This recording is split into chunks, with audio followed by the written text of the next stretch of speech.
And welcome everybody, we are back, episode 50 of the Women of Wrestling podcast coming in your ears. It's Irish Stu Allen here alongside my colleague, Freaky Lee Burton. And we're here. We are here, we finally made it. It took, and I've just calculated this, 1,267 days.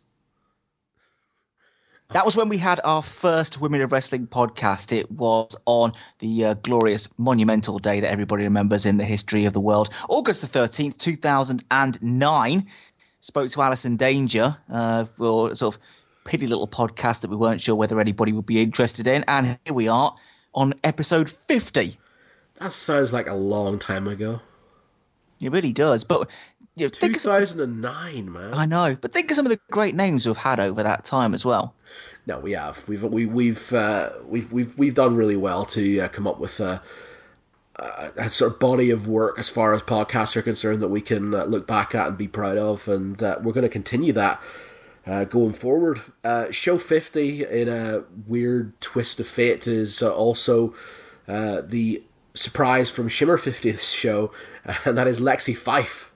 Someone who's been everywhere and done a lot. Yeah, absolutely. She's got a lot of stories to tell, and we always promised after having her on the show about 6 months or so ago for the Sensational Sherry podcast that we would come back and do a full show with her. So given that she's involved in Shimmer, Shine, all sorts of other stuff, I thought it was a pretty good idea to get her on and talk about that going forward, because Shine's really starting to catch fire going into 2013. So we'll ask her about Shine, we'll ask her about Shimmer. She's also wrestled for the WWF, she's wrestled for WCW, she's done a lot of stuff. Yeah, and we love her. And we do love her. So yeah, that's going to be coming up. Listen, it's the 50th podcast. We probably said this on most podcasts, but we're going to take the opportunity again on the 50th to just remind everybody of the ways that you can both listen to the show and interact with us. Email ringbells@gmail.com, Twitter @ringbells, Facebook.com/ringbells, and for the podcasts, you can listen to them on the site, or what you can do is iTunes and subscribe on there, or you can listen to it on the Stitcher Radio app as well for your various smartphones and so on. We're always looking for other ways to try and get the content out there. If you do subscribe on iTunes, stop by and give us a review. I think 50 podcasts is probably a pretty good sort of body of work to be judged on. If you like what we do, go across there, give us a star rating, tell us if you like what we're doing. Also, you might have noticed that this is the only podcast that we've done so far this year, and we are at the end of January. But we have been busy doing other shows. So we've been doing some of our Fight Like a Girl interviews. We've done a couple of My Name Is interviews. All of those are sitting on the website right now. We've got tabs on the right-hand side with Fight Like a Girl, My Name Is, Rush Hour, the Women of Wrestling podcast. Just click on one of those and it takes you straight to the complete history of all those interviews. And My Name Is and Fight Like a Girl are both website exclusive shows as well, so you can't get those on the iTunes feed, can't get those on Stitcher, can't get those anywhere else other than coming to the website. I mean, let's look at this. We've spoken to Kimberly, we've spoken to Madison Eagles, we've spoken to Mia Svensson, we've spoken to Fiona Fraser, we've spoken to Jules Malone so far this year. If you haven't been on the website so far, you've missed these interviews, but you can still go back and listen to them. So, ringbellsonline.com or ringbells.com, it still takes you to the same place. Yes.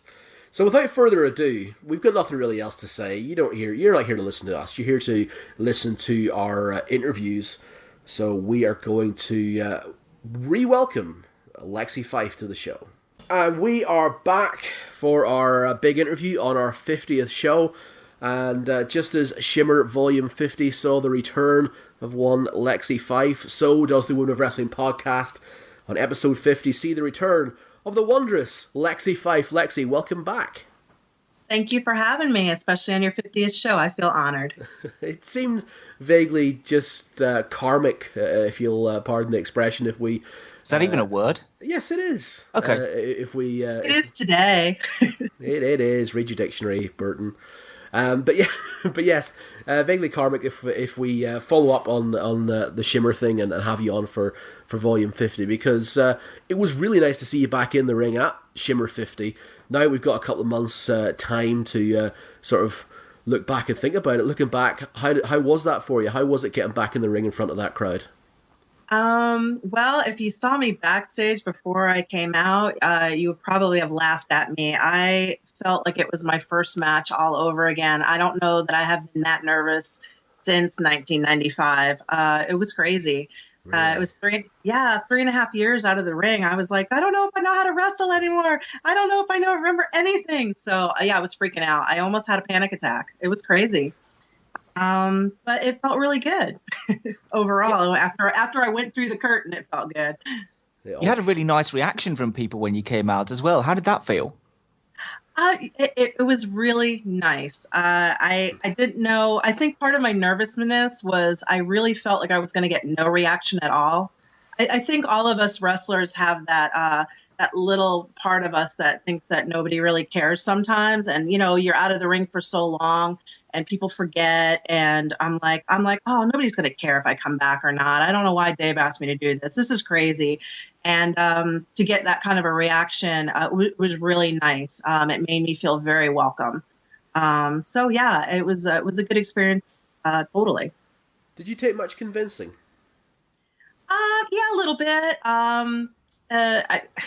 Dave and Portia were, cutting commentary, and they asked me to meet them for dinner and talk to me about it. And I was less like, I don't know. I just, I haven't felt the need to get back in the ring. I really like what I'm doing backstage. It kind of gives me, what I really enjoy out of wrestling. I really enjoy the mentoring part of it. And I don't know, they just kind of were like, well, we just kind of want to bring somebody back that was on the original, blah, blah, blah. And I said, okay, I'll do it. And then I got excited about it. And then I got nervous about it. And then I got excited about it. And then but it was too late. I already said yes. So that's how it went. Well, you mentioned it there, and I think probably a lot of people know, but if anybody listening doesn't know, yeah, you are kind of like a backstage mentor to the girls at Shimmer now. You're back there to give advice to them, talking about their matches, maybe what they could have done or what they did great, basically to help them along. Is that something that you really getting a lot of joy out of doing, seeing that next generation taking over?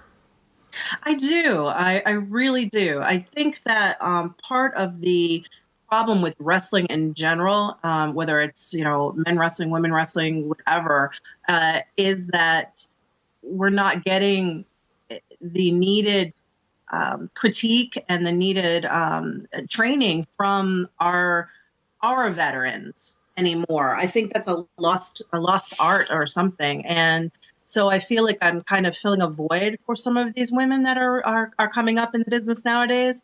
And when I talk to them, especially with Shimmer being twice a year, I talk to them in April, and then when I see them again in October, say, and I see the improvements, I see that they took what I told them and they've run with it, and they're getting better crowd reaction, and their moves are crisper, or they've come up with a couple different moves that really work for them. When I see that, and then they come back and they're happy, they got this big smile on their face and they're like, what did you think?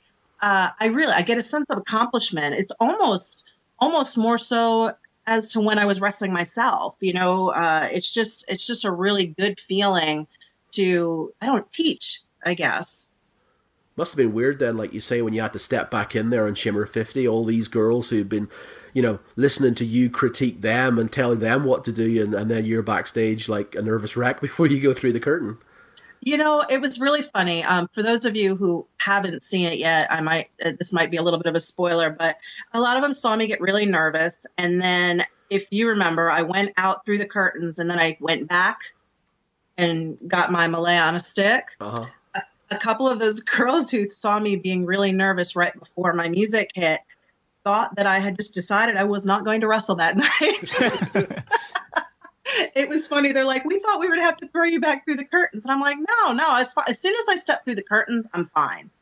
It's just that backstage anticipation that gets you. I'm really, really hoping that when you came back after that match, there was somebody who was standing there that says, look, here's what you did well, and this is what you need to work on. And tell me somebody did that. I think I probably would have smacked all of them at that point in time. I was just like, give me a glass of water. I'm a little blown up. I mean, did you feel like you were in ring shape then? It was better than I thought it was, what it was going to be. I thought I was going to be really, really way out of ring shape. I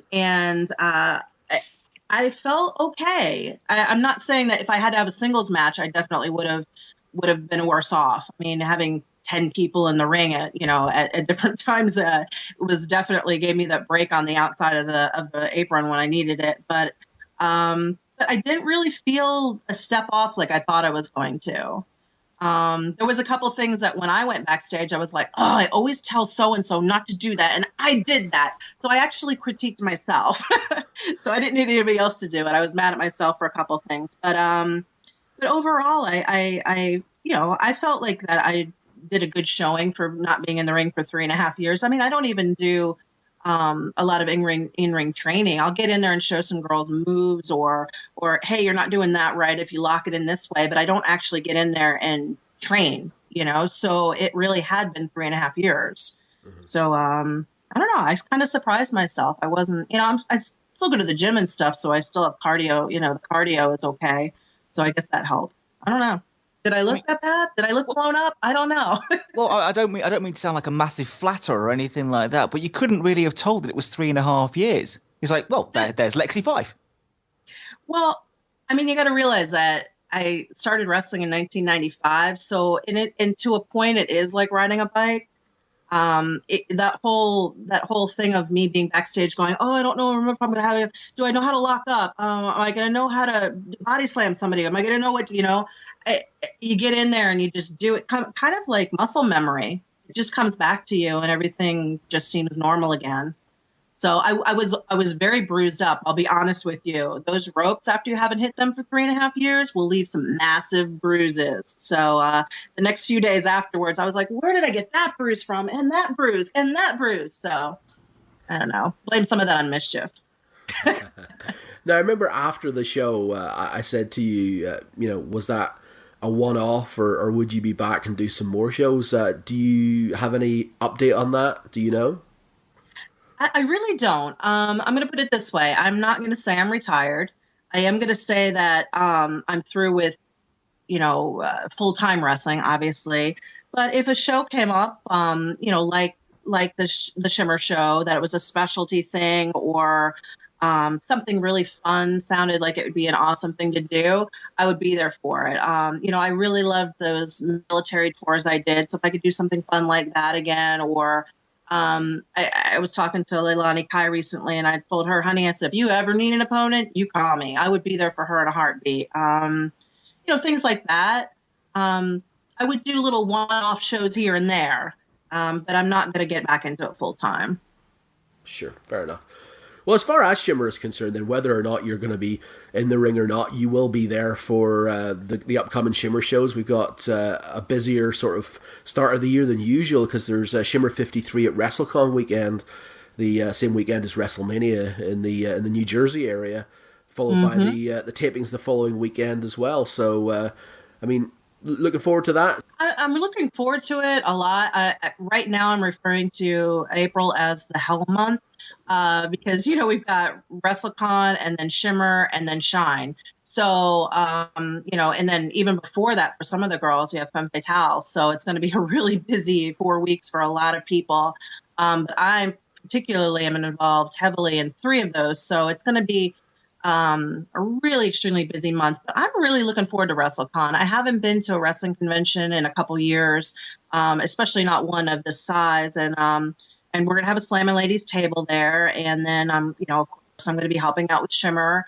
And I'm looking forward to it. And, I was born and raised in New Jersey, so we're kind of going back to my old stomping grounds, even though I won't be, getting to see a lot of it besides WrestleCon. But, I think it's going to be a really, really fun weekend. And I think a lot of fans that wouldn't normally be able to make it to Chicago to see a Shimmer show we'll be able to check it out and decide, that they really like it too. And either they'll be able to try and make a trip to Chicago next time, or they'll start buying the DVDs, and we might gain a bigger fan base out of it. Well, as you mentioned just there about the hell month of April, as it were, you mentioned Shinedown. It's probably a good time to bring that up, because the last time we spoke to you was for the Sensational Sherry show that we did last year. At the time, Shine hadn't started. I mean, now we're 6 shows in. We're about 7 or 8 months in as well. Tell us a bit about how Shine came about and how you approach your involvement in it, that kind of thing. Well, I get to do a lot of the same stuff that I do at Shimmer. So I get to mentor the girls, and I'm like the backstage agent. But I also, Daphne and I book all the talent for the shows. So it comes down to making plane tickets and phone calls and texts, and there's a lot of the busy work that goes into it that we handle. As far as booking the actual shows, we meet with Sal and Howard on that, and we kind of do a roundtable discussion. It's really good. We feed ideas off each other really well. So I think we've come up with some really good storylines and some really talented performers. I'm very excited about this year and all the things that we have in our minds that we want to have happen, and seeing how they all work out. It's a really cool product. So backstage, during the day of Shine, you'll see me running around like a mad woman going, I need your pictures. Who hasn't gotten their pictures taken? Who hasn't signed the posters? And who haven't, I have to meet you for your match. Come over here. And so I'm a mad woman. I run around, and I think I work harder than, if I was having matches. And so like I'm a backstage agent. I don't do a lot of critiquing on those shows because I'm a little bit too busy. I watch them back, and then I critique the girls later. So I love it. I thrive on that energy. I like to be very busy anyways. I'm a type A personality. I like to have things going on all the time. So, and I'm a good multitasker. So, having to do plane tickets and then to get hotel rooms and then, get the airport runs and stuff like that's all really, good stuff for me to do. I'm a very, I don't know, I'm an organizer, I guess. But I love it. You guys are enjoying the shows, I think. I read your write-ups on them, so yeah. Oh yeah, I think this is the thing. It's like you say you're doing a lot of the backstage stuff, but you were seen on camera on Shine 6 in the conclusion when the Valkyrie stable was set up. I mean, that seems like a really intriguing and exciting prospect for 2013. Don't read too much into that.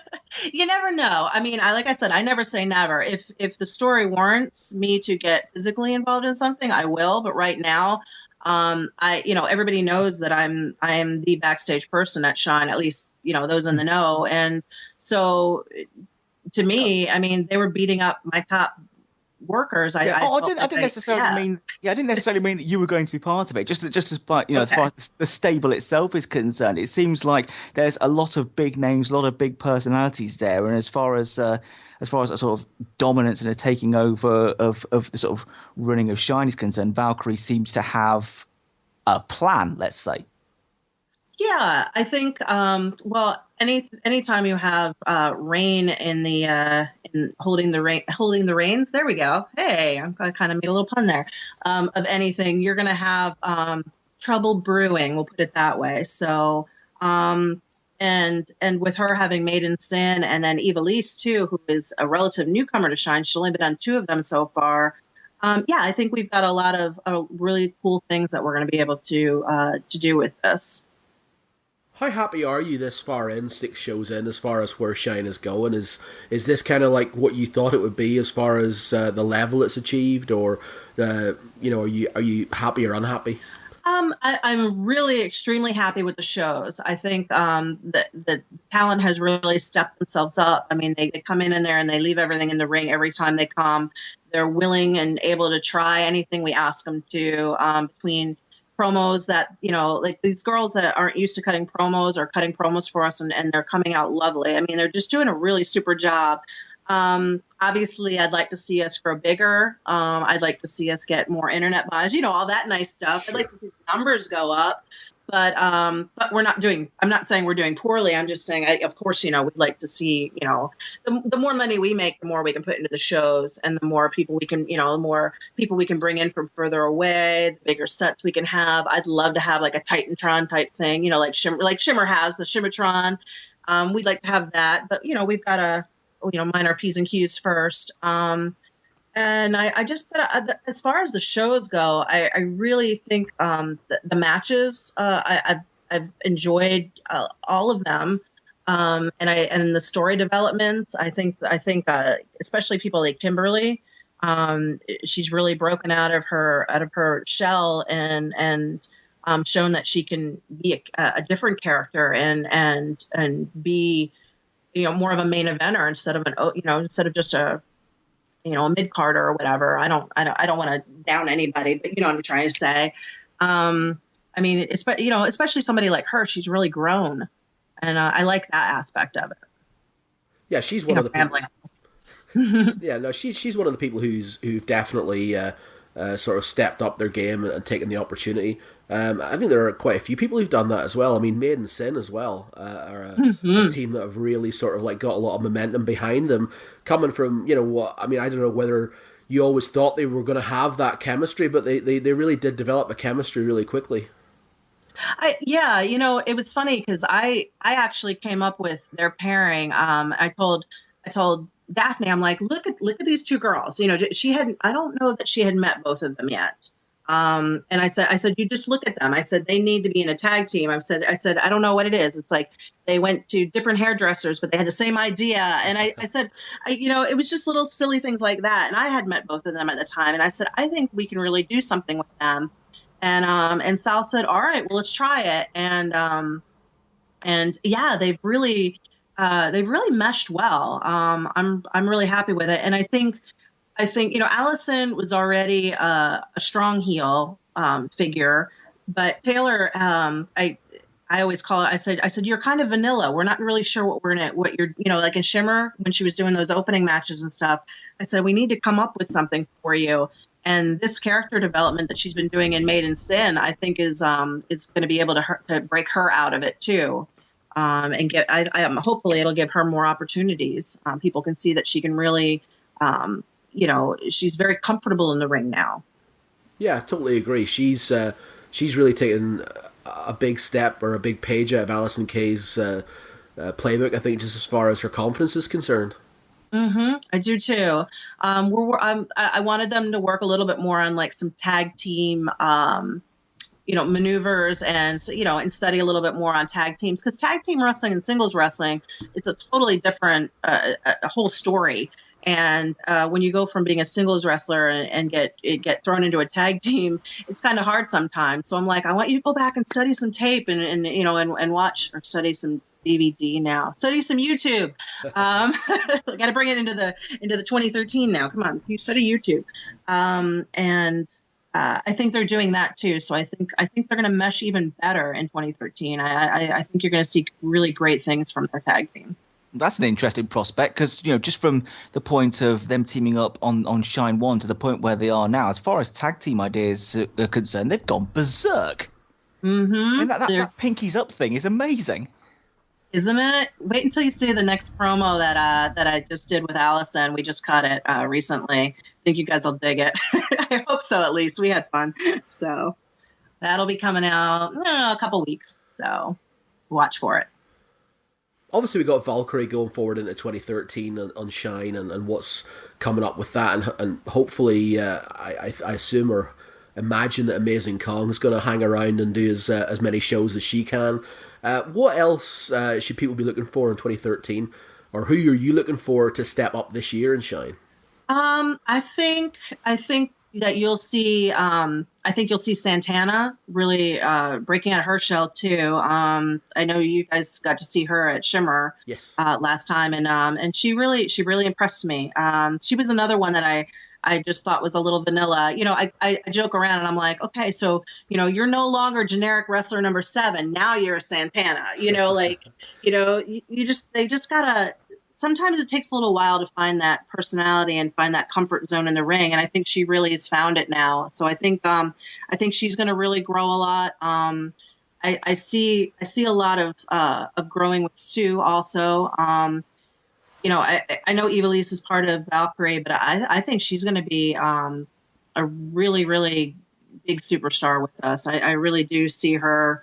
Her skills are just really wonderful. WWE, for whatever reason they let her go, they should have not let her go. I think they did a bad thing there. It was a mistake, but you never know. Jessica Havoc, obviously. Mia Yim, she's really impressed me. First time I saw her was at Shimmer. I don't remember how many volumes ago. And I mean, I thought she was good, and I thought she had some potential. Now I know she has potential, and she continues to impress me every time she gets in the ring. A lot of people, Heidi Lovelace. I didn't know much about her, and she came down from OVW, and man, that girl's got spunk. I really enjoy having her around, even in the locker room. That means something completely different over here. Oh, okay. She does not have whatever that means over there. A lot of life, a very happy personality. I don't know. What do you want me to say? Yeah, that works. Okay. Can you cut that part? I don't even want to know what that means. Never mind. I can only guess. I don't know. What do you guys think? How about that? I'll throw it back at you. Well, I'm gonna mention a name actually, just because I happened to be looking earlier on today on your Slammin' Ladies site, and you mentioned that I think coming back to Slammin' Ladies for another shoot in March would be Angela Fong. She's somebody else that WWE had and let go. Is she somebody that we could see and shine, because she used to have a lot of positive reports from when she was down in Florida Championship Wrestling. Well, she's still a really great wrestler. She hasn't forgotten, what she learned there and everything. But I did talk to her about Shine, I'll be honest. And she's just got so much other things going on in her life. She's doing a lot of little TV appearances and modeling gigs and stuff like that. And she lives in California now. And she's just not, I hate to say it, she's just not interested in doing live shows at this point in time in her career. Fair enough. Yeah. The one that I'm thinking of, which a lot of the ones that you've already mentioned, the ones which I would as well, but another one that I was really impressed with at Shine 6 was Reby Sky. Yes. Reby, it's funny. She cut a promo. I think it was for the second appearance that she did for us, and she said that in the promo, she said even the locker room didn't think I belonged here. And that's funny because I picked her up from the airport for that second show, and I told her, I said, I didn't know if she was one of the ones that I did not book, not because for any reason. It's just I didn't know her. But Sal had met her on a couple of the other shows that he is involved with, and so he suggested her. And I said, okay. I said, as long as I have carte blanche to say I don't like her if I don't like her, and we don't bring her back. And he said, yep. He's like, that's up to you, whatever you think. And so when I picked her up at the airport, I told her, I said, I wasn't sure if I was going to like you. I said, no, I don't mean personally. I said, personally, I probably would have liked you. I get along with a lot of people. I said, but I didn't see a lot of your wrestling. I YouTubed you, and I just didn't see a lot on there, and I just wasn't sure if you were going to fit in. And I told her, I said, but I want you to know now. I said, you're welcome in the locker room. I said, you've proved yourself as a really hard worker. I said, you put your all into the matches. You listen to everything that we say and take it to heart. And so no, she's totally welcome in my locker room now. So, but it was funny that she said that, because that's really how it was at first. I was like, I don't know about this girl, I don't know her, never heard anything, much about her. And I don't know, the YouTube videos I see, but no, she's great. She's got a really great personality. She's very super sweet, and she really does put 110% into everything she does. So, did that answer your question? I went off on a rampage there. Certainly does answer it, yes. Yeah. It's funny actually, because Lee and I were talking before we called you up, and we were talking about Reby amongst other things, and we were talking about the fact that she's obviously been trained by Matt Hardy, and Matt Hardy had a big part in your early career as well. And it's probably just as well if we, at this point, go back and look at your early career, because we're talking about all these opportunities for all these girls now to work places like Shine, Shimmer, Femme Fatale, WSU, wherever there is for people to wrestle.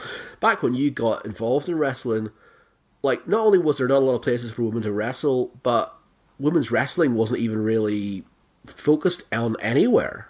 Well, what's funny is that not in the US anyway. Right, but although you say that, I worked more often back then than a lot of the female wrestlers work today. It was a weird time. Yeah. I mean, I was working, 4 or 5 days a week, a lot of weeks. If not that, I was working at least 3 days a week. Now, if we have 3 weekends booked a month, that's considered full-time wrestling. We were considered the I don't even know what you call it anymore. The Carnival Act almost, there'd be 3 guys matches, then you put the women's match, and then you have 3 more guys matches, so we were that, that middle breakup, the thing, it was either us or the midgets, that's how it was. But we got booked a lot because there wasn't a lot of women back then either. There was fewer of us, so we got more work out of it. And pretty much every show wanted to have at least one women's match on it. So like I said, I got booked more regularly and got paid better back then than the girls do nowadays. At the same time, yes, maybe we didn't get as much respect because we were like I said, the Carnival Act. We were like, okay, and now we're going to have the girls match. And if we came backstage, most of the time they'd be like, wow, you guys are pretty good for girls. I'm like, what does that mean? So maybe the respect wasn't there as much, but the work was definitely there. I mean, I was making, a quote unquote living off of independent wrestling back in a time when you really couldn't do that without having a contract, or being a name that was now back on the indie scenes. So it kind of goes both ways that way. But yeah, like when I was training with Matt and them, I was the only girl there for a long time. So I didn't really, you hear all these great stories about Omega and all that, but I never got to have a match on an Omega show. I was a manager, or I think I guest ref once, but mostly I managed on their shows because we didn't have any other women to wrestle against. And but it was still a good time. We had a blast on those shows. So, but yeah, Reby coming from the same place. It's funny is that she helps Matt edit a lot of those old tapes and things like that. And for some reason, Matt never calls me Lexie. For those of you who don't know, my real name's Mary Beth. So he always called me Mary Beth because that's what he knew me as. And so she never put 2 and 2 together when she started coming down to Shine until I started talking about Omega. And she was like, oh my goodness. She's like, I've edited a lot of your stuff. It was just funny. Wow. So yeah, it was good times. When Matt came into your life, from what I understand, from what I've sort of seen from a couple of interviews with you, you were at that point considering jacking the whole thing in. Yeah, it was. I was going to a training school, and not to badmouth any training schools, but there's training schools that are really great, and there's training schools that aren't that great. Mine wasn't that great at that point, at least for women. He didn't like to have us mix it up with the guys all that much. So it was basically 2 green girls trying to learn how to wrestle against. It was interesting. We'll leave it at that. This is you and Brandywine, by the way, for anybody that. Yes, yeah. Anybody who doesn't know, me and Brandywine, we were trying to train. And we both of us were big wrestling fans, but I didn't know the names by their names, and I didn't know left side from right side and monkey flips, and so it was really hard to train and be in there with somebody else who was as green as me, and neither of us knowing anything, and like trying to learn these moves. It was hard, I think if I had been put in there with the guys that he was training, and it would have gone a lot smoother. So I'd been in the business about a year and a half, I guess, at the time, and I just didn't feel I was getting any better. And I had just done a 3-way dance with, I want to say it was Brandywine and this girl named Heather who quit a long, long time ago. And it was terrible. It was just terrible. And I came back just feeling like dejected. I was like, all right, I just suck. Wrestling sucks. Like everything just sucks. You know, it was just one of those feelings. And he's like, hey, match didn't go too well. And I'm like, no. I said, I'm thinking about quitting. I said, I'm just not getting good training. I said, you know, my trainer says, well, that match sucked, but then he won't tell me what sucked about it so I can fix it. And I said, and I'm just frustrated. And he invited me to come down to where they trained. And I did that very next week. And I went there, you know, quite often over the next, year and a half until they got signed. And took off on us. But he was the first person to sit down and tell me about the psychology of wrestling and how it's all a story and how to really, like, you know, work the crowd and listen to the reactions and give the people what they want, basically. Before that, nobody had ever really mentioned that to me. Like Brandywine and I, early matches, we would just go back and forth doing moves on each other. We had no idea about the whole drama and, you know, and all of that. And when he explained it to me, it was like a light bulb going off. And I was like, that's what I'm missing right there. That's it. And I think, you know, for better or for worse, he's the reason I stuck around. And so I have to give him a lot of credit for that, whether he knows it or not. I don't know that I've ever actually told him that. Really? Maybe I should call him and tell him that. Yeah.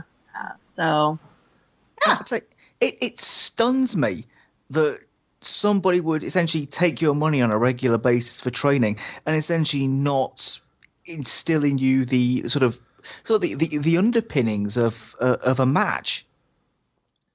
Well, you got to realize back then in 1995, again, we were the Carnival Act. So I think Brandywine and I still would go out there and we would get crowd reaction because we were two early 20-year-old girls out there. You know what I mean? So we would still get a reaction. And the people thought it was Vince McMahon hadn't like totally killed kayfabe back then.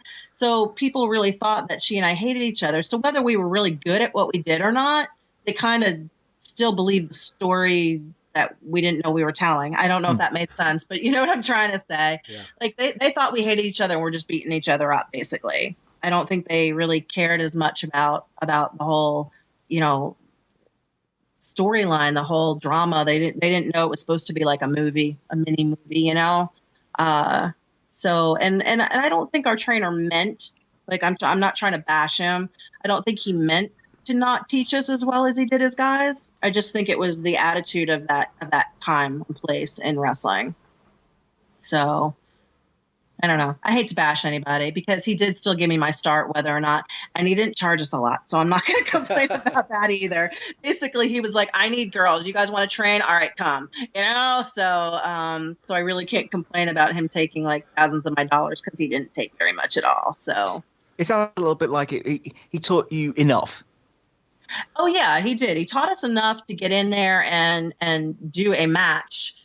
He just didn't teach us enough to become really great wrestlers. And so, like I said, until Matt told me, you know, basically we trained one day and then we sat around and watched the pay-per-view that night. It was on a Sunday, and he broke down all the matches. Like he would just talk through the matches and he would be like, oh, that happened there and that happened there. But, oh, if he had done that there. And it just clicked in my head and I went, oh, okay. And that's when I started actually reacting to the crowd and talking to them and, you know, and making them, you know, like me or hate me, depending on what I wanted that night. And I had never had anybody tell me that before. So it was just a really eye-opening experience. And instead of just liking the athletic part about it, which is what I liked originally, I actually ended up liking the drama part about it. I'm like, I am an athlete and an actor. This is pretty cool. You know, this is what I'm supposed to do. So I stuck with it. I read a thing earlier on today, actually, and it was to do with the person you mentioned earlier on a stick, and that was Malaya Hosaka. Of course, many people are going to know you as tag team partners with her in Shimmer for a long time. And it was a quote that she said about the first time that she ever wrestled you, and she said the first time she ever wrestled you, it was horrible. And she basically said that, you know, she didn't think you knew what you were doing, but she saw enough potential there to think that, okay, if she works at this, we can make something out of this. So, I mean, is she another person who would have given you sound advice back in those days? Yeah, to be fair, when she wrestled me, I'd only been wrestling about 4 months. So, give me a little bit of leeway there. Oh, yeah, no, I feel comfortable. No, I know. I feel comfortable saying that now because I know actually you turned out okay, but it's funny too. No, the match was terrible. It was a tag match, actually, which made it worse because Brandywine was her tag partner, and then I had another girl who was newer than me as my tag partner. So no, it was horrible. I'll admit it. It was horrible. We got backstage and she goes, "You guys don't know how to do a hammerlock. Come on now, No, she's given me a lot of really good advice over the years, and I'm really proud and happy that I can call her a friend now. Yeah, she really didn't know if I should be in the ring at that moment, and in all fairness, I probably shouldn't have been. I think I probably needed more training before, but again, there was no girls there, so they kind of threw us to the wolves and said, "Okay, you guys have had training for a couple weeks. Get in there,"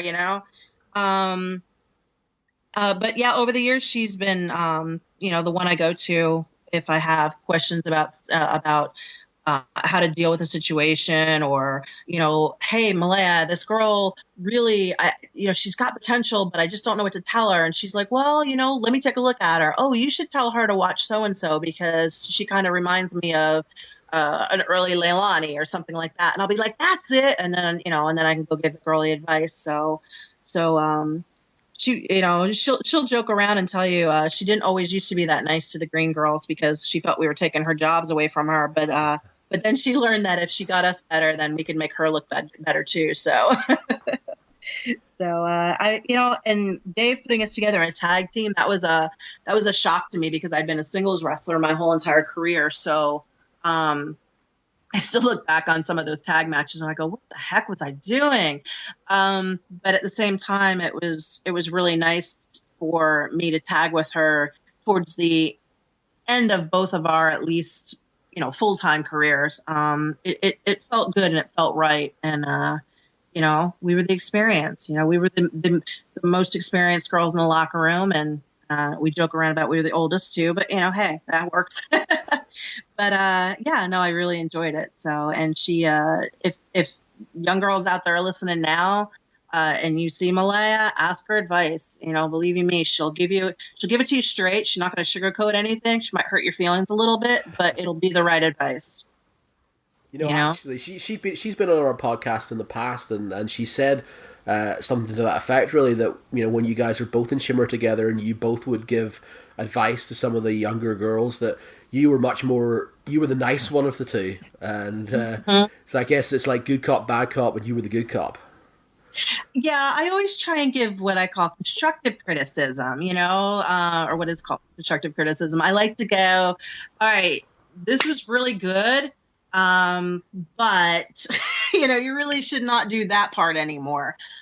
She was just like, she was one of the ones that would be like, "All right, that just really sucked, so let's talk about this." I do tend to sugarcoat it a little bit in a way. I've gotten worse. I'll be honest too. I'm meaner to the people that I really see potential with, or that I'm really close with. Like poor Lorelei Lee. I made that girl cry. Because I just saw so much potential in her, and she is still to this day one of my best friends. And I was just like, "All right, you've got to do this and you've got to do that, and that part just sucked," And she would just say, and she wasn't the only one. I joke around that I at one Shimmer I made 5 different girls cry, and for some reason I'm really proud of that. I don't know why. I must be. You made 5 different women cry on one show. On one show. I know, I'm a big meanie. But you know what? All of those girls are still wrestling, and they've all gotten better. There you go. So, yeah. And so, again, any of the younger girls out there, if you're listening to this podcast, if I'm mean to you, it means I see potential, and I probably like you. So just take it. That's an interesting way of looking at it. Something you mentioned earlier on that we did have listed down as something we wanted to ask you about. You did mention it was some of these military tours that you did. These sort of things seem to be maybe a little bit different, a little bit unusual. So tell us about those, because we know that you did one to Bosnia. But how many of them did you do? Let's see. The first one I did was back in '99. That was a 30-day tour with Wendy Richter. Oh, wow. Stiffest person I've ever worked, man or woman. And I was on the road with her for 30 days. Yay! And we went to England. We went to Italy and Spain. Went to Italy, Spain, Hungary, Bosnia, and Germany. Yeah. So that was the first time I went to Bosnia, and they were still pretty volatile back then. We had to go everywhere with an armed convoy and everything. It was kind of scary at the time. And then let's see, I've done Korea and Japan. I've done Bosnia and Kosovo, and then I've done ones across the state. So I've really only traveled overseas 4 times, I guess, doing military tours. They're really fun. I haven't gone to some of the really bad places. Like I didn't do Iraq and I didn't do Afghanistan. I would have if they had Bosnia's fine, yeah. Well, now it's okay. It wasn't the last time I went. It wasn't bad. The first time I went was a little scary. The last time, not so bad. So the last time we actually got to walk around downtown Sarajevo, and we didn't have to have an armed convoy. So they're getting better there. Oh, it's like paradise. Sounds a bit like Northern Ireland, to be honest. That's a bit like Birmingham on a Friday night. Yeah. Anyway, I'm massively curious though to ask about this 30-day tour with Wendy Richter. Did you work her in a singles match every day? Yeah, we actually ended up only doing 16 matches because part of the tour was meet and greets and things like that, and then we had travel time in there. But we did 16 matches, singles matches. Yep. And she's the stiffest person you've ever worked, man or woman. Stiffest person I've ever worked, man or woman. She is so rough. But you know what? She gave me one of the highest compliments because I'd only been wrestling 4 years back then. And when we got backstage after our first match, she's kind of she's a very nice woman, but she's kind of like Malaya. She gives it to you straight, you know what I mean? So you just gotta listen to her and go, yes, ma'am, you know? And she asked me, she's like, so you trained under Rusty Thomas, huh? And I said, no, I said, I've wrestled Rusty quite a few times. I said, but I didn't train under her. And she's like, oh, well, good thing I didn't know about that before the match. And good thing the match went well because, the promoter told me that you had trained under her. And that's the only reason I agreed to go on tour with you. Wow. So I guess it was a good thing that the match went well. I don't know. She and I kind of clicked. I definitely wouldn't call her a baby face. She was definitely like a stone cold tweener baby face. But she, I don't know. I learned a lot from her on that tour, just watching the way she worked the crowd and everything. I think I brought home a lot from that tour. I learned a lot. It was one of the best tours for learning I've ever done. So can't say enough about her about that. How many times did Wendy Richter make you cry on that tour? Every match I had to take her power bomb. Wow. We worked in boxing rings sometimes if they couldn't get a wrestling ring. Oh, and yeah, if you don't know, boxing rings are a lot stiffer than wrestling rings. So that power bomb got really, really stiff sometimes. I mean, it's a hard bump anyways, and she really drills you with it, I'll be honest. I mean, when she puts you down with that power bomb, it's a finishing move. I mean, you're not going to get up whether you wanted to or not. It's going to have to be a finishing move because she knocks the breath out of you. And in a boxing ring, it was brutal. Brutal. It really was. But like I said, I felt I was so young in the business too. Like I said, 4 years in the business and first trip out of the States ever. And here I'm on a 30-day tour with Wendy Richter. Who was I to complain? You know, I was on cloud nine. I mean, I'm like, they want me to work Wendy Richter. I'm going. I don't care. You're paying me? Oh, that's even better. You know, it was just awesome, you know? Yeah. And then it's all well and good until you take that first power bomb. I'll tell you, it kind of reminds me of a flight I did to Australia. And I was okay going there because I was all sort of happy and giddy about the whole thing. But then coming back, I knew what to expect and I was dreading it. And I reckon the next 15 power bombs that you took were kind of like that. Yes. Like I'd get to the ring and we'd be having the match and I'd be like, all right, this is going really good, but oh, now we have to end it. Crap. I'd rather wrestle for 30 more minutes. Yeah. How was it? How was the powerbomb look? I wish I had some video of it. If anybody's listening and you were at any of those places we were on that tour in 1999, please send me video. I saw video cameras out there. I've never seen any video of our matches. Please help me out. Oh boy, memories. I've got lots of pictures, but no video.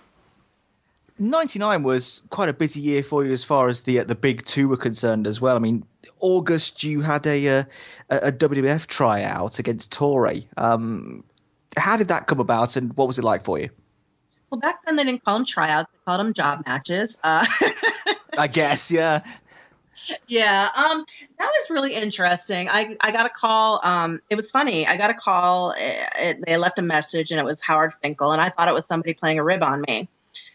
So I called a friend of mine and I said, why would Howard Finkel be calling me? And they said, because he's booking right now for everybody. You call him back right now. And I did. And lo and behold, it was Howard Finkel. So, they basically just brought me in to do a job match. Because like I said, they don't call them tryouts back then, against Torrie to build her up going into the pay-per-view. That was basically it. But it was a live Sunday night heat. I was really surprised because I'm like, how do they know I can even wrestle? Like, they haven't watched tape. Like, I guess they just, yeah, we heard of her. Come on in. And they stuck me out there, and it was actually 90 whole seconds of wrestling. Oh, yeah, that's not bad. And but it was a really good experience. I enjoyed it, and it opened a lot of doors for me. Whether you guys know it or not, I did get to sit backstage and get paid a lot from WWE. Don't see me on there much, but I did sit backstage and get paid a lot. So, it opened those doors at least for me. It was fun. Torrie's a really nice woman, and she had done other stuff, the Glow, the Terry Power stuff and all that. But at the same time, she still felt pretty green in the ring. And so it was interesting because I felt kind of like I was the leader of the match, even though she was the one with the job. But she was so appreciative of it. I couldn't be mad at her. I was just mad at WWE. I'm like, hire me, hello. But it was a lot of fun. I can't, it's funny because when you're the jobber, quote unquote, you get to go out during the TV commercials, which are awesome because you just walk out with no music with the referee, and then you stand in the ring and wait for the TV to come back on. So the TV cameras to come back on. So everybody in the audience is like, "Well, who are you?" I'm like, "Well, I'm in the ring and you're sitting there. So hey, I'm already better." Yes, yeah. The already in the ring moment. Yeah. So yeah, it was fun. And I've never had a bad experience at WWE with any of the hierarchy there. They've always treated me really well, so I can't complain about it at all.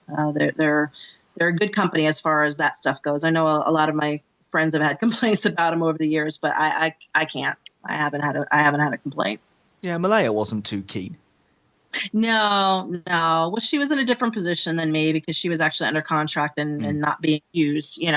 I was just, like I said, brought in as an extra. Here, sit backstage, and maybe we'll use you tonight. If not, here's your $250 or whatever it was back then, And I was like, oh, well, thank you. Go eat at catering now. And then WCW as well in September. Yeah, that was interesting too. That was supposed to lead to some things, and then it never did, which was really disappointing. WCW. Yeah. See, we both have the same reaction to that. Again, I hate to throw anybody under the bus, but it was a very different situation than WWE. Like WWE, they flew me in. They had somebody pick me up at the airport. They put me up at the nice hotel because I wasn't paying for it. So they put me up at the nice hotel. They had the huge catering. They had people there to do your hair and makeup if you needed it. They had agents working on the matches. You could go in there and, and train beforehand if you wanted. It was just like this big, huge company. And then I went to WCW. Now, obviously, this was at WWE. That one was a live TV, where WCW was, taped. It was for Saturday Night Superstars. And so it was a little different, but I had to drive down from North Carolina to Rome, Georgia, which is not a far drive, so I'm not complaining. I would have done it anyways, but I had to drive in. They didn't really have catering. They did have some sandwiches there. No hair and makeup people. And it was a taping for 3 weeks worth of shows. So we had like 20-something matches. I think I went on 19th. That's going to be an enthusiastic crowd then. Well, it got worse because this is in Atlanta, Georgia, and like you said, September or whatever, and it was still really hot. And the air conditioning had broken in the building. So yeah, I think we had lost about 3/4 of our crowd by the time my match went on because everybody was dropping out from heat stroke, I think. But I had a really nice match against, Mona back then, Molly Holly, Nora. And, we had known each other from when she lived down here in Florida. So that was nice. And they had been using Brandy Alexander quite regularly back then. So they were thinking about, what they told us is they were thinking about bringing me and Brandy Alexander in as a tag and blah, blah, blah, and talked all these storylines. And then, the next week, Nora called me up and said, yeah, it's not happening. She's like, I'll be lucky if I have a job in another week. So, yeah, That was going through the whole sort of regime change time, wasn't it? I think, wasn't it Eric Bischoff has kind of been sort of eased out and Vince Russo and Ed Ferrara were sort of coming in roughly around that time?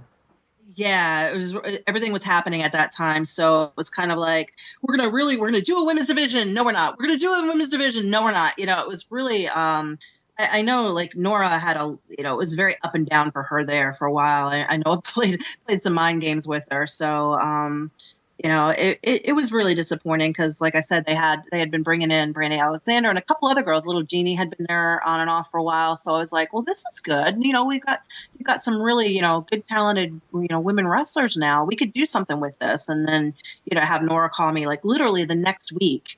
I'm not exaggerating, and say, yeah, it's not going to happen. I'll be lucky if I have a job in another week. So, and I think they did hang on to her for a couple more months, and then it went.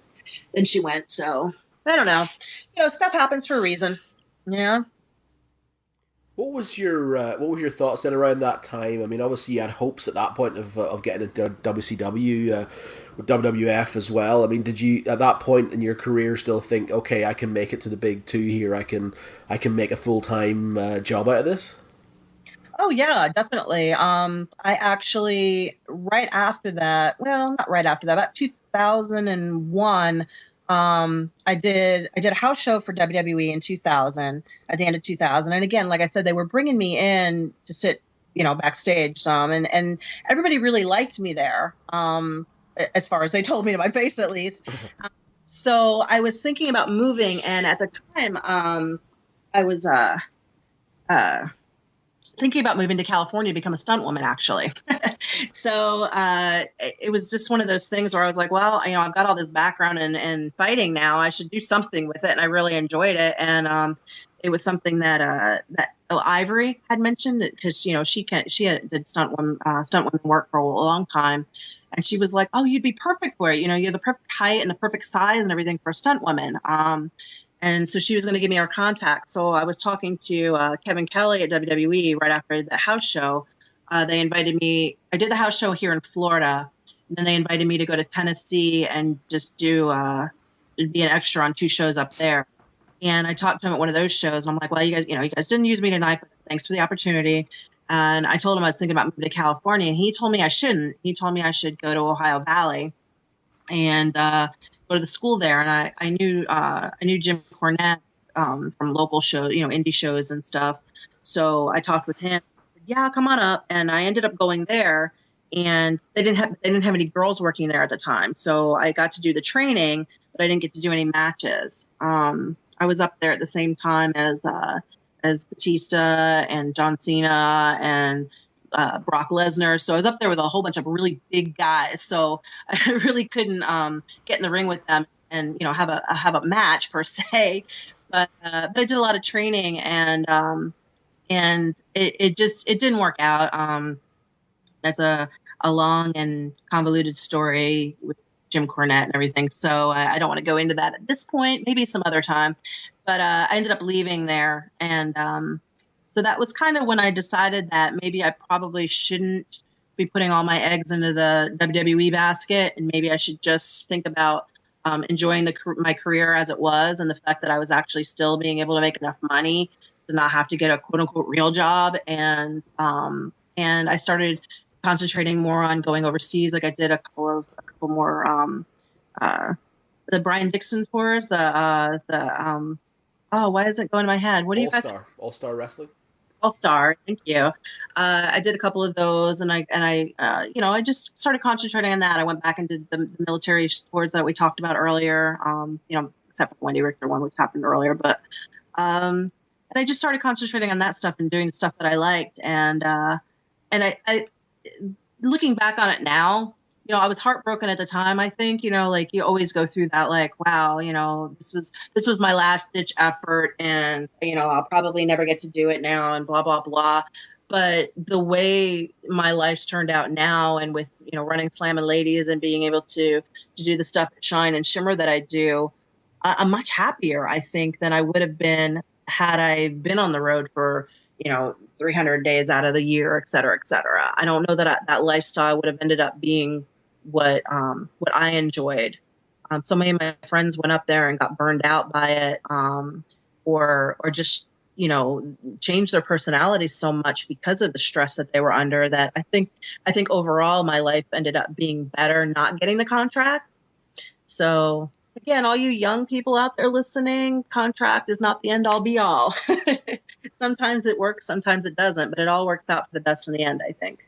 Was there anybody there who, like you said, came out of it and they're a kind of different person, and then, they you kind of saw them after they maybe got off the treadmill essentially and started to relax a little bit more, and the real thems maybe sort of came back? Oh, a lot of them, yeah. I'll just say one girl that I know very well, because I don't want to tell her name. Maybe you guys will have her on your show sometime. I mentioned to her, I'm like, oh yeah, you met my friend so-and-so at a show wherever. I'll just say St. Louis because I don't know where it was.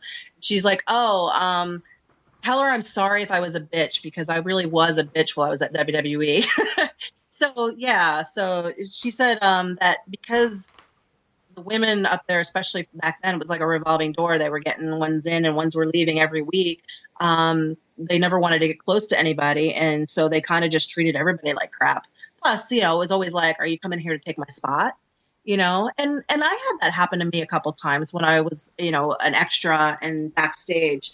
Sometimes the girls would kind of look at you funny, and I'm like, look, I'm not here to take your spot. I'm just here because they told me to be here, and then some people, change for the total wackadoos, like China. Yeah. I met her way, way, way back in the day, and she was really, really sweet. I don't know if I would recognize her nowadays. So, it's kind of scary. So, yeah. One final word on WWE before we move off that subject, and that's just I can't not mention your appearance on Monday Night Raw in 2008 as Hillary Clinton. I hope she runs for president next time and they call me back to do it again. I was going to say, you may get an opportunity to do it all over again. Who knows? Yeah, who knows? Yeah. What do you want to know about it? It was fun. Well, yeah, just, it was a wacky skit. You ended up getting beaten up by Umaga, I believe. Yeah, I guess it was fun. It was a lot of fun. It was chaotic. I only got the call about a week to maybe a week and a half before they did it. Nova actually called me, or Simon. Wow, I never call people by their WWE names. Simon Dean, it would have been. Yeah, Simon Dean. Sorry, Nova, I forgot your WWE name. He called and he said, "Hey, he had already left WWE, but they still called him occasionally because they knew he kind of knew a lot of indie workers and stuff. So they called him and said, we're looking for a girl who can play this part. And so he called me to see if I was be interested. And then he put me in touch with the people I needed to get in touch with. And I had to send him in some pictures, and so I just sent some wacky pictures of me like smiling and waving at the camera, and and I guess out of that they were like, well, you got personality, you should come up and do this. And I don't know, we showed up that day and still didn't know what we were going to be doing. I didn't find out what we were going to be doing until about 3:00 that afternoon. It could have been just a mock debate. It could have been just backstage segments. We didn't know. And like I said, until about 3:00 in the afternoon. And then they finally came out and told us what we're going to be doing. And Vince McMahon himself was out at ringside the whole time, that we walked through reading the scripts and stuff like that. And he changed some things because that was his baby. I mean, he wanted this to happen, and it got them so much mainstream press that whether the real wrestling fans think it was silly or whatever, hey, it got them really good press. It got them what they wanted, and I had a good time doing it, and I would do it again. If she runs and they call me, I'll be there. Hey, it was silly, but it was fun. Yeah, I agree. It's always nice when you sort of see someone, you go, hang on, that's... Yeah. Whoever, So that was kind of cool. And that wasn't forgotten by Shimmer fans a couple of weeks later either. No, it was not. I was like, oh, what's going to happen when and I was like, all right, I'll just play off of it for a second. And I'm like, all right, come on, guys, I'm a heel. Leave me alone now. So it was funny, too, because, Daphne, with her doing the Sarah Palin things, we joked around right after that of doing a tag team with me dressed up as Hillary and her dressed up as Sarah Palin and being like the executive ladies or something like that. So who knows? Maybe that'll show up on some wacky show one of these days. But you'd be like the odd couple of partners because, Democrats and Republicans and fighting, and you'd be like the Holly cousins more than anything else. You just eventually just break out fighting with each other. That'd be all right. That would be funny. Well, that's what WWE do now. All of their tag teams can't get along, so it would be fine. Yeah, there you go. So. I'll have to pick that idea. No, I don't want to be on the road with WWE. So. True. I want to ask one thing. You mentioned Brian Dixon earlier on in All-Star Wrestling in the UK, and I want to mention TalkSport's revival, FWA revival back in 2002.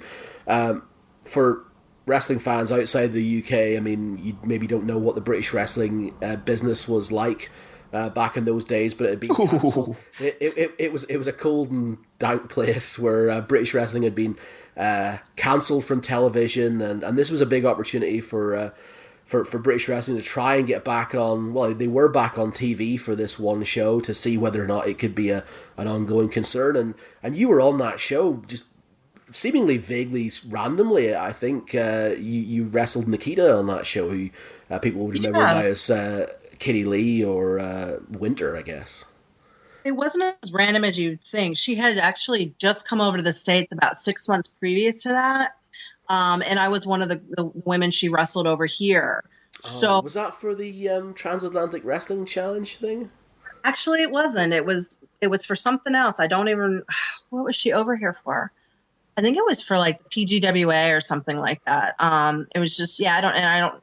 It did become part of the Transatlantic. Yes, I take that back. It did become part of that because I helped book the girls for the next one that you guys did over in England. I don't say you guys, but they did over in England. I helped book those girls. So I guess it was sort of part of that. But yeah, I wrestled her over here, and I guess she felt comfortable with me. And I don't know why they wanted to have an international woman because you had a lot of, I think you still had a lot of good women wrestlers over there. I mean, Saraya and stuff was still active. I don't know about too much about your scene over at that point in time. Sorry to say, I'm much more in tune with the girls that are over there now. Sure. But they brought me over, and they called me up and offered it, and I said, well, yeah. And it was a lot of fun. That show was nerve-wracking. I like everybody there was so good. It was like I didn't feel worthy of being in that locker room. It was crazy. And then of course Nikita was really, really nervous because she was still like really green back then. But the fan reaction was awesome. The guys all treated us really well. I thought the show was really good. And and I hear it plays still every once in a while on like a rerun. Yeah, I mean, what were your impressions backstage on that day? I'm just interested because it was such an important show for British wrestling. Was everybody like really on edge about this? And obviously as an American who didn't have a vested interest in the British wrestling scene, I guess maybe you didn't see that as much. I didn't notice it as much because, like you said, I didn't know that it was, as important of a show as it was until basically after it was over.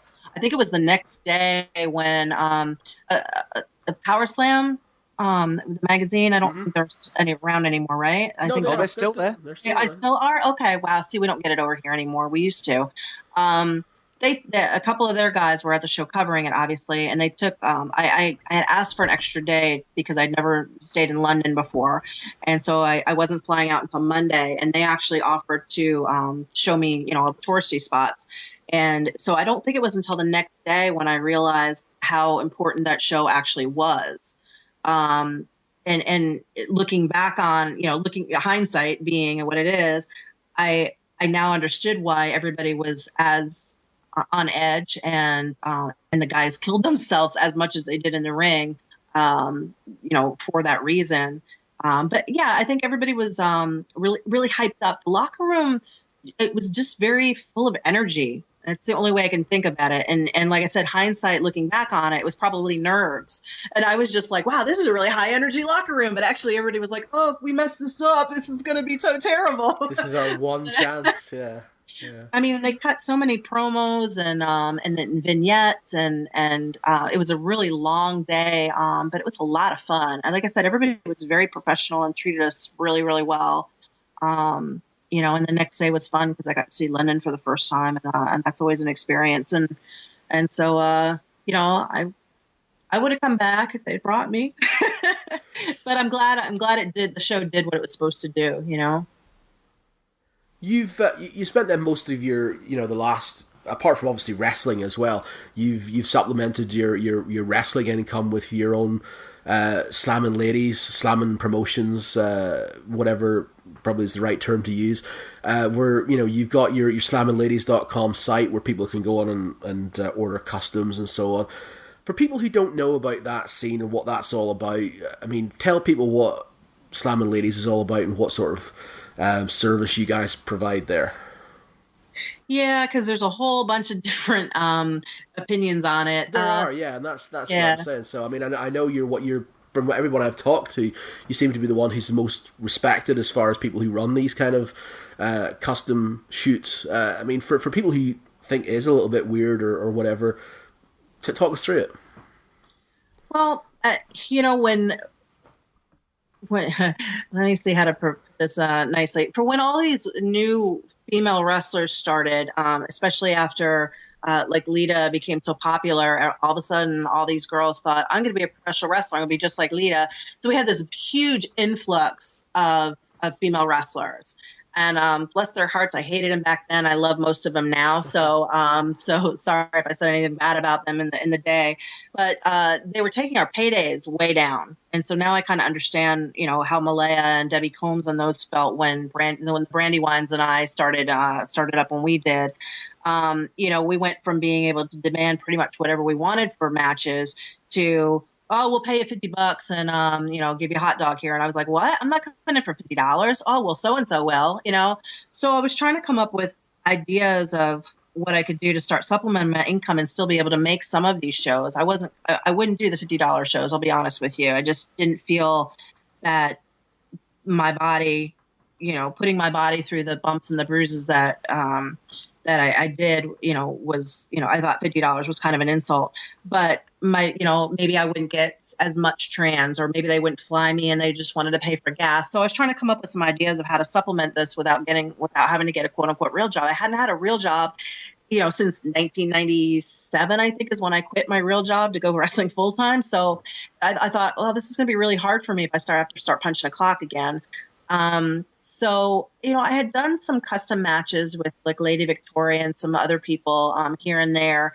And I was like, well, maybe I could do those before after shows. So if a promoter would call me up and say, hey, I need you to come in, but I can only pay this. I'd go, okay, well, can I have your ring, maybe 2 hours before the show starts? if you can give me that and I can get my opponent there that early, I'll come and do the show and you can pay me, you know, less than you normally would pay me. And so I started just filming the matches with the girls with no scripts or anything like that. We would just get in there and film the match. And then, you know, I started a website and just started putting them online. I put them on my website actually at that time. And then it branched out into, well, you know, if you know, this guy's always said that he wants to see so-and-so and so-and-so wrestle, you know, I can make that happen. So I sat down with my fiance at the time, and he was really good at creating websites, and we brainstormed and we came up with the Slam Ladies idea.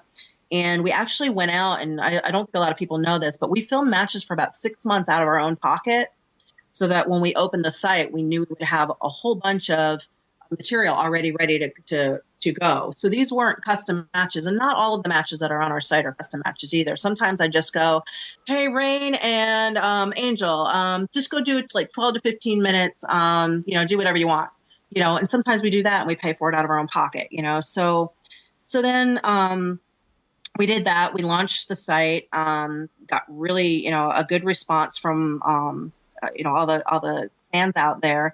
So then we started doing the customs part of it, and basically a custom on our site, because there's a lot of custom companies out there that do a lot of whatever they want to do. But our site, it has to stay pro. Sometimes it gets a little silly. And I'm sorry for any customers I might insult now, but when you do a 5-fall all sleepers match, that can get a little silly because, you know, you got to keep waking your opponent up so you can go back and finish the match, you know? So it's like, so there's some silly concepts here and there, but I basically have if I can't show it to my 83-year-old father, I'm not going to do it. So, you know, you're not going to see anything of the sexual nature or anything that is really overtly anything, really. It's going to be a pro wrestling match that occasionally when we have customs, somebody else gets to dictate who gets to win. So Stu, say you wanted to see Lexie Fyfe versus Rain. Okay, you can say, hey, I want to see Lexie Fyfe versus Rain. You can actually pick outfits to an extent. If you know what gear we like to wear, you can say, hey, I'd like to see, you know, Rain wear her turquoise gear, and I'd like to see, you know, Lexie in her, you know, black leather gear, you know, whatever. If that's available. I'd like to see Lexie, you know, do these types of moves. I'd like to see Bonnie use these types of moves. And I really would like to see Lexie go over with her attitude adjuster. That's basically what a custom match is, or what a custom script is. So it's really not as hinky as people. Do you have a weird way, a weird definition of hinky over there? Because I don't want to get myself in trouble. No, you're fine with that one. Okay. So it's really not as hinky as people think it is. And it's really a lot more straightforward. Like I said, sometimes it gets silly because sometimes it's like, you know, like I said, 5 sleeper ball match. That's a little hard to pull off sometimes. But, you know, I've been able to help a lot of wrestlers pay their bills, including mine. So, you know, I mean, and everybody from like Sarah Del Rey and Jazz and Amazing Kong and Rain and Daphne. And I mean, all those girls have worked for me and none of them have had any issue. So I think that's why when you say that I'm the most respected one, I think that's the reason why. I look at the scripts, I read them, I write people back and I say, yeah, we're not doing that. That's crossing a line we don't want to cross. And, you know, so I turn down scripts if they are hinky. But and so I think that's why the girls feel really comfortable coming to me, because I'm not going to ask them to do anything that's going to put them in a position to make them feel uncomfortable either now or later on when they're looking back on it. So, and then we put the matches online for sale so that anybody can go up there and buy them, which is another reason why I would never want to do anything that would embarrass any of the girls, because I want to be able to resell it. So, you know, so it's been a really interesting way to make a living. I mean, and we are making a living out of it. I haven't had another job, you know, since. So like I haven't had to work outside of the house. And like I said, I've been able to pay a lot of other wrestlers' bills. So I think it's doing okay. I mean, you must be one of the very few people then who's able to completely make a living off wrestling. Yeah, I am. I'll be honest. Amber gave me one of the best I don't know, plugs I've ever heard. She said that I am the most successful. How did she put it? It sounds like I'm putting myself over now. I don't mean to be. She said I'm the most successful woman wrestler that she's ever met that hasn't gotten a contract. So I feel pretty good about that. Yeah. That's why I think I'm saying when I say that in 2001 when I left OVW, I felt kind of crushed and I felt, okay, my life is over. But now looking back on it, like I wouldn't have been able to do this had I been under contract for those many years or whatever. And doing with Slam and Ladies, I've just been able to meet so many great friends. I mean, for those of you who don't know, like Rain and I are like, we're best buds. Daphne, like she lives down the road from me now. So I don't think that would have been possible had I not, started Slamming Ladies and been able to bring in all these girls to start doing that. And we've forged some really great friendships out of it. So I don't know. Kind of went off on the original question, but I think you got more. No, that's good. You took us to a happy place. That's nice. Yeah. So I think if anybody looks at the site, they'll realize, and from the pictures and everything else, they'll realize that it's a lot, that customs don't have to be unprofessional. So I think that's the biggest point that I like to make about that. Doesn't mean the police don't sometimes get called, though, does it? Oh, yes. I told you I had a police story to tell you. Okay. So we were having a shoot 2 weeks ago, and somebody was out watching, because we have a big, a rather large size building. We have some chairs so that, the other girls can go out and watch the matches in between or be out there. I joke around. I'm like, we're getting gorilla position, and wait for your next match. And so one of the girls was out there and she had her phone on her, and I guess she accidentally pushed a button down and held it, which automatically calls 911. Oh dear. What is it over by you guys? What's 911 when you 999. call?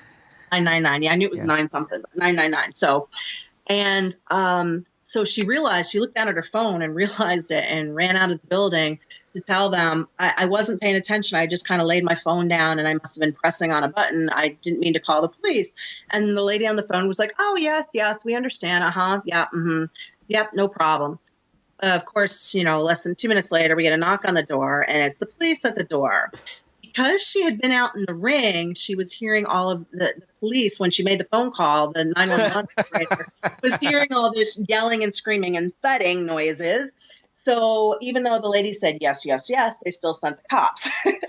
So now I had cops at my door, and I'm like, oh, yeah. And of course, this girl came running in and said, I'm sorry, it was me. I accidentally pressed it. I didn't mean to. So I had to tell the police that, we're professional wrestlers and we were shooting matches in our building out back. And of course, they had to go see because, they had to make sure we weren't having domestic violence. I don't know. So I had to walk them through my house with all of these girls sitting around in, spandex and, various forms of gear, and walk them out to my building. And in the ring was Amazing Kong versus Divina Fly or Rosita, if you might know her better. Yep. So here's Amazing Kong beating up on this really little tiny girl. And bless their hearts, they did not miss a beat when the police walked in. They just kept rolling the match. It was awesome. They did great. So police stopped and looked for about a minute and then walked back out. And they went, nobody's going to ever believe us. Can we take pictures with you guys? Awesome. So they ended up getting pictures with most of the wrestlers, and I gave them shine flyers for the next show.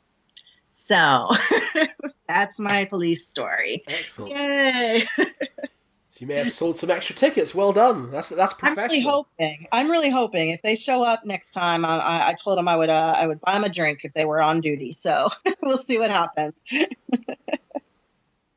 So I don't know. Yeah, it's interesting. I'm going to write my memoirs one day, I swear. Actually, that'd be something that I think we'd all like to read. Lexie, I want to say, as we're coming up to the end of the show now, thank you very much for giving us so much of your time. We did say to you we'd have you back on for a full show, and I think probably we could do another show. I'm sure you've got more than enough stories, so I'm sure we'll have you back on before too long. That sounds great, because I do have a lot of funny stories I could tell people. I might have to change, the names and dates and stuff to protect the not so innocent, but I have some good stories. So, yes, have me back again. Sounds like a date to me. All right. Sounds good. And we'll see you guys soon, right? Oh, you certainly will.